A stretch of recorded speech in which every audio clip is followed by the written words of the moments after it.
Hey guys, how y'all doing today? It is Barb with Halfway to Sane. Hope you all doing well today, and I appreciate you stopping by.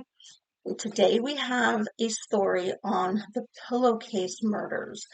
Um, yeah, let's get into it.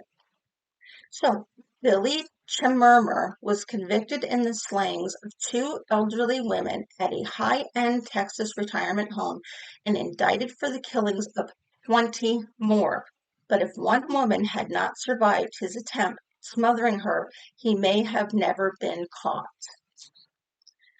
Over a 2-year span, authorities said Billy Chemirir used his work as a caregiver to prey on elderly women in the Dallas, Texas area, posing as a maintenance person or medical professional to get into their homes before asphyxiating them and stealing their valuables, including $30,000 worth of jewelry in one instance.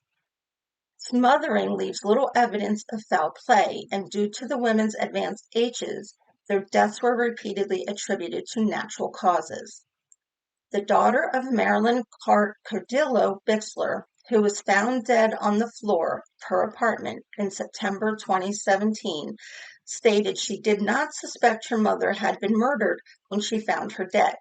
She thought it was strange where her body was, and strange her glasses were across the room, with the frames bent and a lens popped out, but she said she took a picture. She also said the back of her mom's hair, which she had done every Friday, was an absolute mess and it just didn't make sense to her. Shannon Dion said that she found it suspicious that her mother's jewelry, including the gold guardian angel necklace she always wore, and her wallet was missing when her mother died in 2016. The Dallas Police Department allegedly told her that they believed someone had robbed her after she died of natural causes. It flat out didn't make sense, but she grew up to trust people and she had nothing else to go on. She would later learn that her mother was the seventh resident to die in under 4 months. In March 2018, 91-year-old Mary Bartell told police that Billy Chemirir had forced his way into her apartment at an assisted living community and tried to smother her with a pillow and stole her jewelry. Police quickly identified Chemirir as a suspect. The next day, they arrested him in the parking lot of his apartment complex while he held jewelry and cash, having just thrown a large red jewelry box into a dumpster. Documents inside the box led them to Lou Thee Harris, 81 years old, and she was found dead in her bedroom. Detectives looking at unexplained or suspicious deaths of elderly women in the Dallas-Fort Worth area and began to connect more deaths to Chemirir. As details of the suspected killer's crimes became public, more family members came forward.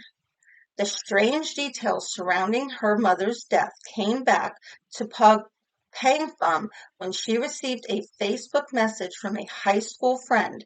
She sent a message that said, "My mom was also a victim of Billy Chemirir. My condolences. If you would ever feel comfortable talking, here's my number." Pangburn said, "As I'm sitting in this apartment, I have no idea what she is talking about." She said she Googled searched the name Billy Chemirir and it just pulls up this serial killer story.